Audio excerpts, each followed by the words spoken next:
It started with a laugh, not the sinister kind you hear in horror flicks, just an ordinary half-choked snort from Jake after Rachel called his playlist musical terrorism. We were somewhere along Route 17, the last stretch of road before cell service dropped off entirely. Dust swirled through the open windows, and the car smelled like cheap gas station coffee and the remnants of our lunch, spicy chips and cold sandwiches. It was the kind of evening that slips into your memory without warning. Golden light filtered through tall pine trees on either side of the road, and for a moment, everything felt impossibly normal. I swear, if you play that one remix again, Rachel muttered, curling into her seat with arms crossed. Jake leaned forward, grinning from the passenger seat. Come on, even Ethan tapped his fingers. Admit it. It's growing on you. I smirked. Against my will. From the back seat, Claire chuckled softly, tucking a strand of hair behind her ear. At least it's not another podcast about unsolved murders. That was one time, I replied, and it was informative. Banter like this had always been our default rhythm. Long drives, dumb arguments, spontaneous stops for snacks. For once, the world felt small and manageable, tucked neatly into the confines of our dusty silver SUV, until the radio hissed. Just a flicker at first, a soft crackle between Jake's playlist tracks. Static isn't exactly rare in these parts, but there was something about this one. It lasted too long, the sort of interference that almost sounded like breath. A low hum swelled beneath it, subtle enough to make you question whether it was even there. Claire leaned forward, brow furrowed. Did you hear that? Old system, I said quickly. Too quickly. My hands tightened on the wheel. Signal probably just dropped. No one replied, and then, like a pebble in your shoe that you pretend isn't there, she said it. I had that dream again last night. I glanced at her in the rearview mirror. She looked pale under the dusky light, eyes darker than usual. Which one? The one with the road that doesn't end, and that sound. You know the one. Jake scoffed lightly, trying to cut the tension. Great, now we're all cursed. But I didn't laugh, because I'd had that dream too. We pulled off a few miles later, a narrow clearing just off the highway. The sun was bleeding out on the horizon, and a few fireflies blinked between the trees like timid sentinels. No other cars, no voices, just the settling quiet of early night. Rachel stretched and yawned. Let's just get to the lodge before it gets dark. 5 minutes, Jake said, already wandering toward the tree line. I need to piss and stretch, probably both. We all stepped out, letting the warm air wrap around us. Crickets had started their chorus. Somewhere nearby, a branch cracked under something's weight. And then we heard it. A sound, far off, deep and wrong. It rose through the trees like a tide creeping inland, low, humming, with the strange cadence of a lullaby sung underwater. Melodic, but too slow, like it was struggling to remember the tune. Is that a song? Rachel asked, eyes wide. Claire shook her head. It's coming from over there. She pointed toward the hills, where a faint orange glow pulsed on the horizon. A town, maybe, one that shouldn't have been there. I vote we don't check it out, Rachel said. Just putting that out there. Jake was already walking toward the car. You guys really don't want to know what it is? Nope, Rachel snapped. Come on, Claire said softly. Her curiosity sharpened to a fine edge. What if it's something? It is something, I muttered, rubbing my temples. Every instinct screamed to get back on the road, to ignore it, to forget this moment. But I didn't listen to instinct. I listened to them, and to something else, deeper inside me, that tug you feel right before everything goes wrong.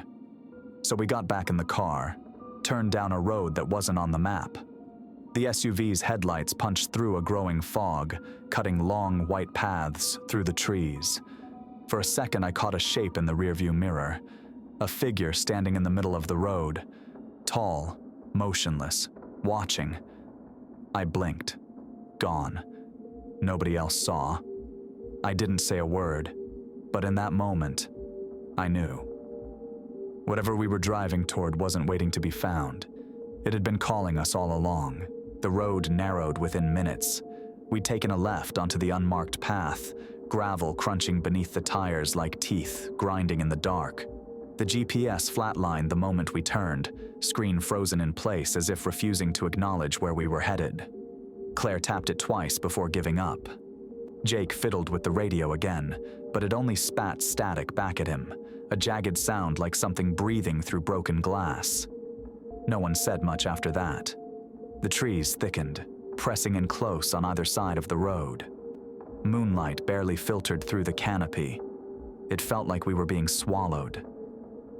"I feel like we shouldn't be here," Rachel said softly. She had her arms crossed tightly across her chest, and her eyes darted to the woods. Even Jake wasn't making jokes anymore. His hands rested still in his lap, knuckles pale. "It's just a back road," I lied. "We'll be out of it soon." But I didn't believe that. The air had changed. It was thicker here, cooler. The only sounds were our tires rolling slowly over stone and the occasional rustle of unseen movement in the trees. Even the crickets had stopped singing. It was the kind of silence that felt deliberate. After what felt like an hour, the woods opened up slightly. A rusted road sign appeared on our right, almost invisible in the dark. Claire leaned forward to read it. Raven Creek, population, unreadable. The sign looked ancient. Vines crept up its post. The paint had chipped away in vertical scars. Beneath the town name, someone had scrawled something in red, just one word, run. No one commented. What was there to say? Then came the interference. My phone buzzed violently in my pocket. When I pulled it out, the screen lit up with pure white before flickering into a garbled mess of symbols and fragments of old text messages. Dates from years ago flashed across it, then disappeared. Claire checked hers. Dead. Same with Rachel. Jake shook his head. "I had full signal 20 minutes ago," he muttered. The air smelled metallic now, faintly burned. Then the headlights swept over something just ahead, a milestone marker, crumbling and moss-covered. As we passed, Claire gasped, "Wait! Stop the car!" I hit the brakes. "What?" I asked, heart hammering. "I saw someone right there between those trees." Jake was already opening the door. "Let's check it out." "Hold on," I said, grabbing my flashlight. I aimed the beam toward the woods. For one impossible second, we all saw it. A figure, halfway behind a tree, far off but watching. No movement, no reaction. Just there. A silhouette against the deeper dark. Then it vanished. Rachel exhaled sharply. That wasn't an animal. "Probably just shadows," Jake said, but even he didn't believe it. We climbed back in and drove slower. A few minutes later, Raven Creek emerged from the trees like a secret you wish you hadn't remembered. No streetlights, no movement, just rows of houses huddled in the shadows, their windows empty, like blank eyes. The sign at the edge of town swung lazily in the breeze. "Welcome to Raven Creek," it said in faded letters. Underneath, someone had etched a second message in deep grooves. "Time doesn't flow here." Jake let out a low whistle. Charming. We crept deeper into the town.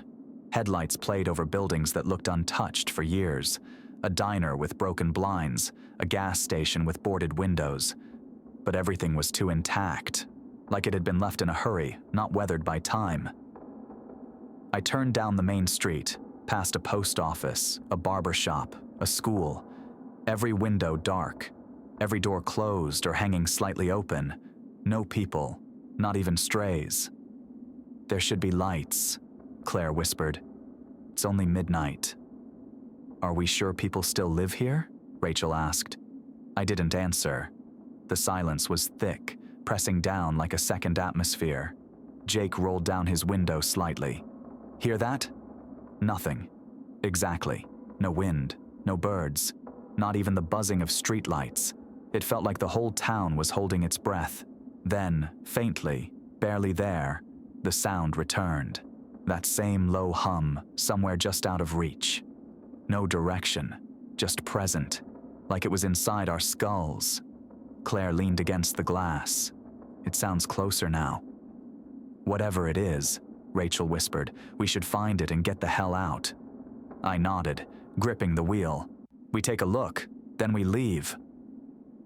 We drove on, headlights crawling over lifeless buildings. The chill in the air deepened, and still, no one came out to greet us. Raven Creek had been waiting. But for what?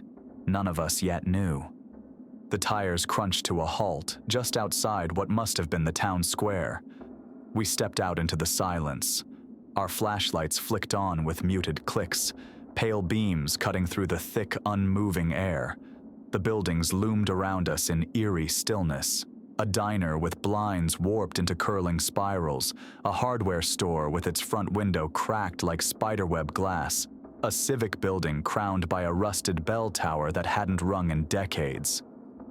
Everyone just left, Jake muttered, scanning the empty street. I didn't answer. None of us did, because it didn't feel like they left. It felt like they'd vanished, mid-sentence, mid-life. Claire drifted ahead, drawn by some silent thread, and we followed. We moved together but spread loosely through the square, drifting from storefront to storefront. Rachel shone her flashlight into the broken window of the barber shop.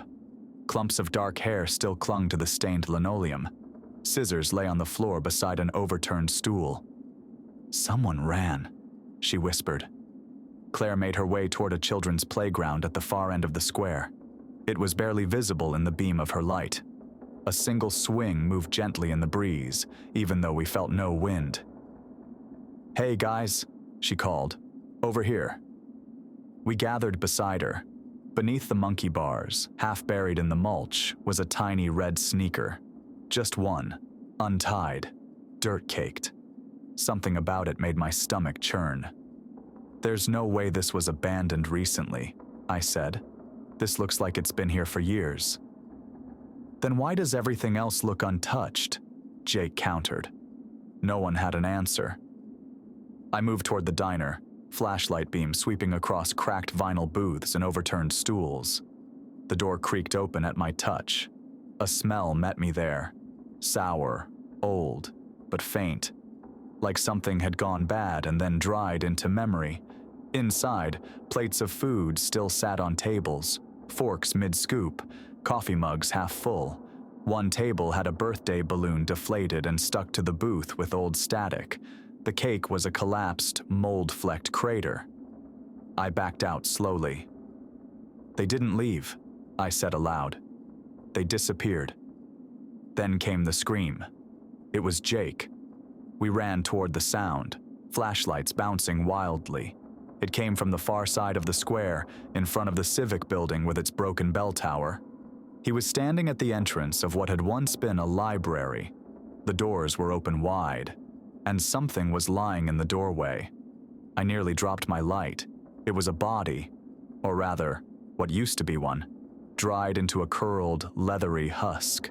Clothes faded and torn, mouth open in a silent scream, skin pulled tight against bone, no eyes, no smell, just a brittle stillness like it had always been there.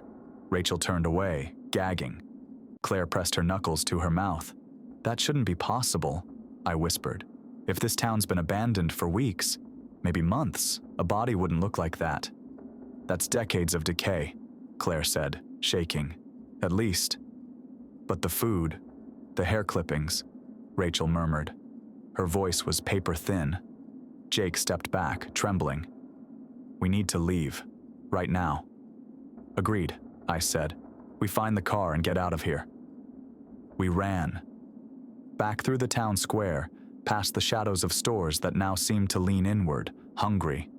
The cold deepened. My breath fogged in the beam of my light. But something was wrong. The street we took to reach the square. It wasn't there. In its place was a narrow alley we didn't recognize. "We didn't come this way," Rachel said, panic creeping into her voice. "I swear it was right here," I muttered, spinning. We backtracked, tried the next block over. Same story. Buildings were rearranged, paths that led one way now curved another, a looping, dizzying mess of silent streets. It felt like walking through a shifting dream. Jake cursed. "We're going in circles." Claire clutched my sleeve. Her hand was ice cold. "Ethan, what time is it?" I pulled out my phone. The screen flickered before resolving. 3:47 a.m. "No way," I breathed. "We got here around midnight. It's been maybe an hour." 3 hours, Rachel echoed. "We didn't even notice." Time was slipping, reshaping, just like the streets. I reached into my pocket. Empty. My breath caught in my throat. I checked the other pocket, the seat of my jeans, the floor near where we had stopped earlier. Nothing. "The keys," I said. "They're gone." "What?" Jake said sharply. "I had them in my pocket. I always keep them in my pocket." "Maybe you dropped them in the diner," Claire said. "Or maybe they were taken," Rachel whispered. The idea hung there, not laughed off, not denied, because deep down, we all knew. Something else was here, watching, shaping the town around us like wet clay. We weren't going anywhere, not yet. We ended up sheltering in a place that looked like it had once been a bed and breakfast. The front door creaked open with minimal effort, hinges groaning like something exhaling after decades of silence. Inside, the air was thick with dust, and the scent of dried flowers and old wood choked my lungs. The wallpaper had peeled in long curls, but the furniture was eerily preserved, chairs arranged neatly, a ledger open on the counter, as if someone had checked in only days ago. We barricaded the door with a bookcase and wedged a chair under the knob for good measure. Jake found an old oil lamp and miraculously managed to get it working. The flame cast flickering orange shadows across the room, elongating our expressions, making us all look older, more haunted. We huddled close in the lobby, wrapped in blankets, scavenged from upstairs bedrooms. Nobody really spoke. Outside, the wind scraped against the walls in slow, steady gusts. Once or twice I thought I heard the hum again. Faint, so low it could have been my imagination. But it was there, buried beneath the silence, threading through the bones of the town like blood through veins. Eventually, one by one, sleep came for us. And then the real horror began. I dreamed I was alone, walking Raven Creek's main street under a bright blue sky. The buildings were pristine, freshly painted. People strolled past me, smiling, chatting. Children played in the square, but none of them looked at me. I shouted, waved, tried to grab someone's arm. My hand passed right through them. Then I heard a voice call my name. Distant, feminine. It sounded familiar, almost like Claire. I turned. Nothing. Turned again, and the street was empty. The colors drained. Buildings began to decay before my eyes. Rust streaked across signs. Windows shattered. The sky went gray. A silence fell like a curtain. And in that silence, the hum began again. Low, inside me. I woke up gasping, but I wasn't the only one. Jake bolted upright next to me, drenched in sweat. Rachel was already awake, wide-eyed and trembling. "Dream?" I asked him. He nodded, silent. Rachel's voice was barely above a whisper. "I didn't sleep. Not really. Something kept walking upstairs. I heard it, over and over." I stiffened. We checked the place. It was empty. "Then explain the footprints." She pointed. In the dust by the front door, prints, fresh. They started at the center of the room and led to the door, not from it. No other marks, no drag. Just perfectly formed steps. like someone materialized in the room while we slept. That wasn't there last night, I muttered. None of us wanted to say what we were all thinking. It had been in here. Daylight, if you could call it that, was a washed-out gray smothering the sky. We set out again, determined to find the car keys, or anything. We stayed together this time. As we moved through the silent town, I noticed something different. The houses were wrong. Not just empty, wrong. Each seemed slightly off from when we saw it the night before. A porch railing missing, a different color door. One place that had been boarded up was now wide open. I chalked it up to bad memory, stress. But deep down, I wasn't sure. Claire paused ahead of me, staring at the sidewalk. "What is it?" I asked. She didn't respond. I stepped beside her. There, stretching across the pavement, were dozens, no, hundreds of small broken bird bodies. Finches, sparrows, robins, all perfectly preserved in death, eyes shut, wings folded, not a single feather out of place. Then I blinked. Gone. Nothing but empty concrete. "You saw it too," Claire whispered. I nodded. "So did I," Jake added. His voice was shaking now. Rachel pointed to the second story of a nearby house. "There was someone in that window. I saw them." We rushed inside. The house was empty.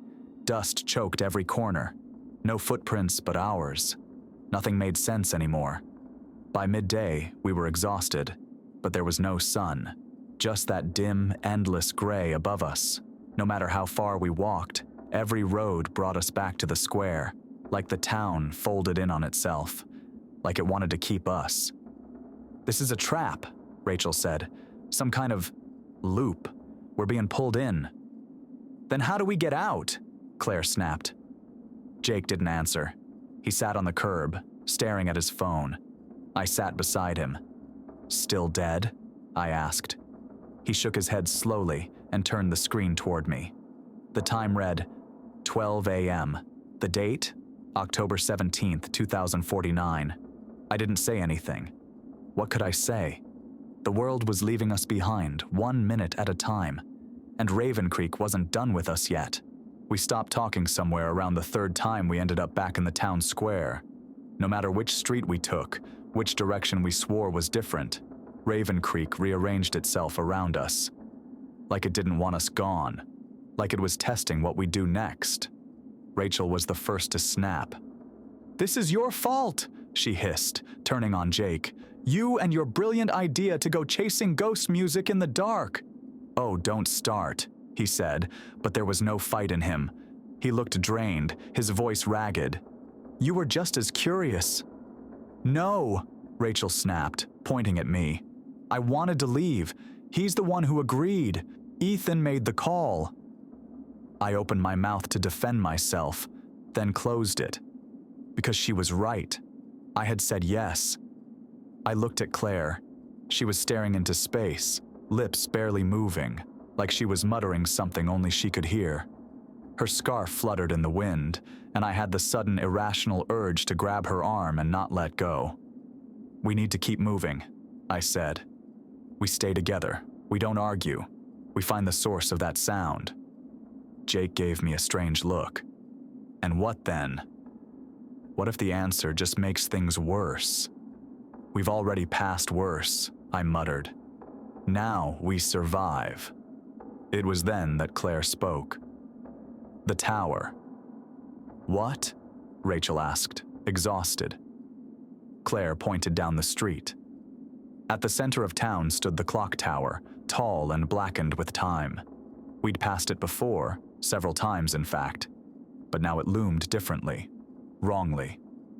"I heard it in my dream," she said. "The humming. It was loudest there." "It's worth a shot," Jake said, eyes still lowered. "Can't get more lost than we are." The walk to the tower was short and suffocating. The air grew heavier as we approached. Dust curled off the buildings like they were exhaling. Every step felt like walking into a throat about to swallow. The doors were open when we arrived. Inside was dim, choked in webs and shadows. a curved staircase twisted upward along the walls.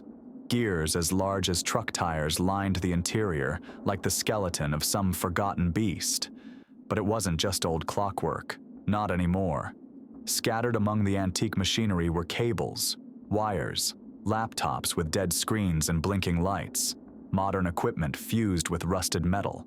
At the center of it all sat a machine, a humming generator with coils and knobs glowing faintly blue. It pulsed like a heartbeat. "Someone built this," I whispered. "Recently." "Why?" Rachel breathed. We moved around the room in silence, flashlights playing across faded blueprints pinned to the walls, scribbled equations, diagrams of sound waves. "This isn't just a clock," Jake said slowly. "It's a transmitter, or something like it." "Transmitting what?" Rachel asked. Claire was already flipping through a dusty journal left on a desk. "It talks about time," she said. "Temporal frequencies. Bridging fixed moments to freefall. Look here. Raven Creek will be the anchor point. We'll shift it just enough to ride the wave." I read over her shoulder. The journal was dated 2044, 5 years from now. "They tried to move the town," I muttered. "Or protect it," Jake added. "Or hide it." One page was torn nearly in half. The ink smeared like the author had been shaking. The experiment spiked. The frequency rose beyond threshold. We lost the outer boundary. Something came through. Town began to loop. "They're trapped. Some of us..." It ended there. Rachel backed away. "This was never about us. We weren't supposed to be here. We just walked into the middle of someone else's nightmare." The machine let out a slow whine, just a hair louder, just enough to make me flinch. Then something else happened. The old clock, long broken, chimed. A single deep toll that echoed like a church bell beneath the skin, and the world shifted. For a second I saw Raven Creek alive, daylight blinding my eyes, streets full of people, laughter, movement, cars, children. Then darkness fell like a dropped curtain. The future, ruined buildings, fires in the sky, broken glass and silence, and back again. Present, dust, decay, the cold hum. I staggered back. Claire was gone. "Claire?" I shouted. We ran outside into the street. Nothing. She had been beside me, right there, and then, not. We searched, screaming her name, panic rising. Rachel fell to her knees. Jake looked around in circles, breathing like he was underwater. "She was just here!" I yelled. Then I saw it, down the street, the silhouette, standing still, almost familiar. I ran, ignoring Jake's voice behind me. The figure turned the corner. I chased, but when I reached it, the street was empty. Only one thing remained. Claire's scarf, lying on the ground, aged, frayed, covered in dust like it had been there for years. My hands trembled as I picked it up. Time wasn't breaking here. It had already broken, and it was hungry for more. I stood in the alley for too long, holding Claire's scarf. It smelled of dust and rot, like it had been buried with the town. The scarf was hers, no doubt about it.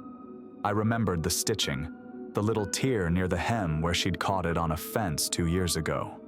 But it was wrong. Old, weathered, like it had been here for decades. I rejoined Jake and Rachel, who were pacing frantically in front of the clock tower. Rachel's eyes latched onto the scarf, and she covered her mouth. "No," she whispered.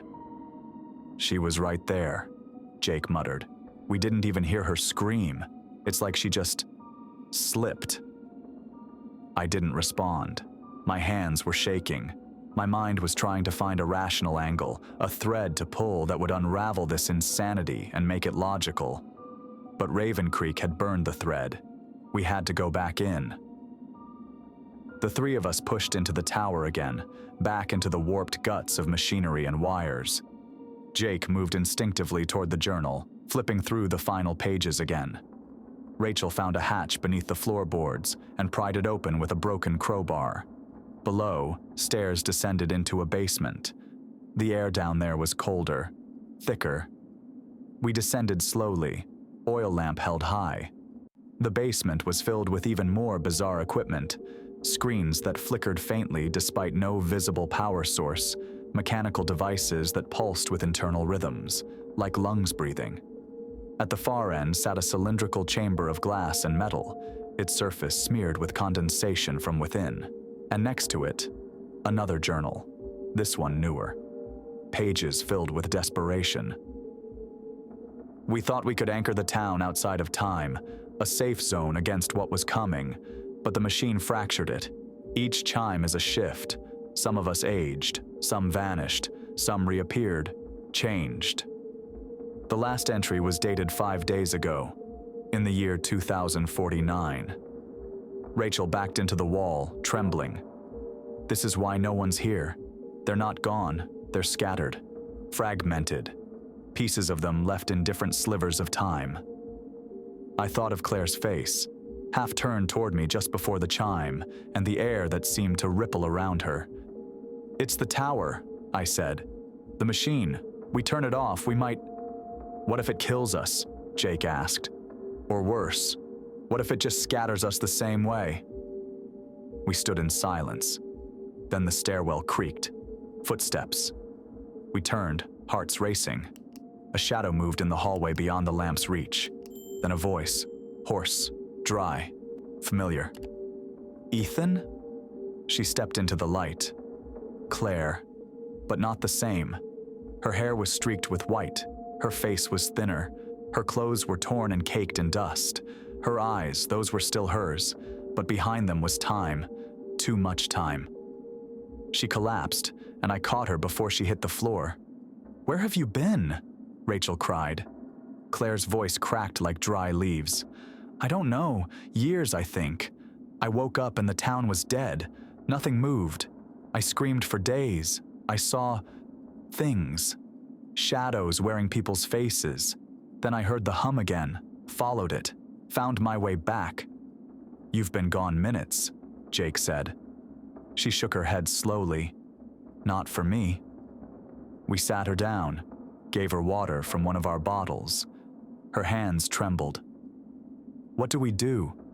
Rachel asked, barely holding it together. Claire fixed her eyes on me. "Destroy it. Shut it down. Whatever this machine is, it's keeping Raven Creek folded, like a torn page stuck between chapters. That sound, it's the crack, the bleeding edge." Jake hesitated. "There's a warning in the journal. Says if the gate fails, everything could be lost." "We're already lost," I said. "We either pull the plug or let it keep unraveling us." We went back upstairs. The machine in the center of the tower hummed louder now, as if it sensed our decision. Lights blinked in rhythmic patterns. The gears of the old clock turned slightly, once, then stopped. I reached for the main switch, then paused. At the base of the tower, just outside the window, the silhouette stood, watching. Not Claire, not anything human. It flickered like a bad memory, its limbs stretching too long, its head cocked at an impossible angle. A shimmer passed through it, like it was only partially in our world. Then it was gone. I turned back to the machine. "Ready?" They nodded, even Claire. "Then let's find out what happens when you break time on purpose." My hand gripped the lever.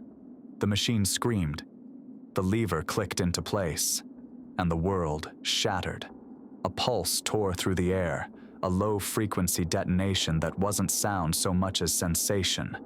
I felt it in my ribs, in my teeth, in the tiny blood vessels behind my eyes. The hum that had stalked us since that first night now screamed in full, surging from the machine in a seismic roar. Claire cried out, covering her ears. Jake dropped to one knee. Rachel staggered backward into the far wall, oil lamp swinging wildly. Everything shook. The walls of the tower flickered like film caught between frames. For a fraction of a second, I saw it all at once. The tower intact, then collapsed, then burning, then overtaken by vines and rot. Our bodies shifted too. Rachel older, then a child. Jake flickering with soot on his skin like from a fire we hadn't yet lived. Claire vanishing altogether, then reappearing, eyes hollow. Time had been torn. Then came the visions. Through the broken windows, I saw Raven Creek in impossible states. Kids riding bikes under gold-tinted dusk. The streets empty under a violet sky with no sun. Red banners fluttering in a future where we didn't belong. At one point, I saw myself, older, hunched, sitting alone on the steps of the diner, holding something to my ear. A sound recorder, replaying the hum. The ground lurched, and the silhouette stepped into the tower. This time, it didn't flicker. It walked. With each step, its form changed. First a man in a lab coat, then a withered elder with eyes black as oil, then no form at all, just a distortion, like heat on the pavement. It reached toward the machine. Claire stood up, her voice ragged but fierce. "You did this. You broke the town." The figure turned, and for a moment, a horrifying, clear moment, it looked like Jake. Older, tired, changed. Jake took a step back. "No, that's not me." The figure spoke in a voice stretched across frequencies. We tried to anchor it, to save them, but we fell through. "You are echoes." "Then help us fix it," I demanded. "There is no fix, only the fall." It reached again for the machine. Rachel lunged, slamming the emergency switch down with a scream. White light burst from the machine like a ruptured star. We were hurled back. For a second, I didn't know where my body ended and the world began. Everything was motion, sound, memory. I saw Claire laughing at 16, Jake flipping through comic books in college, Rachel crying behind the steering wheel after her dad's funeral. All of it, all at once. And then silence. I woke on the roadside. Sunlight. Real sunlight. Birds sang somewhere in the trees. Cars moved in the distance. A cool breeze passed over me, carrying the smell of pine and gasoline. I sat up slowly. Claire stirred beside me. Rachel blinked against the light. Jake groaned, rubbing his head. We were back. No Raven Creek, only the road, stretching ahead and behind. "Is it over?" Rachel whispered. Claire didn't answer. She just looked ahead. In the distance, we saw the town, but it wasn't the town we left. Raven Creek looked new, alive, roads paved, houses clean, people walking. A delivery truck pulled into a storefront.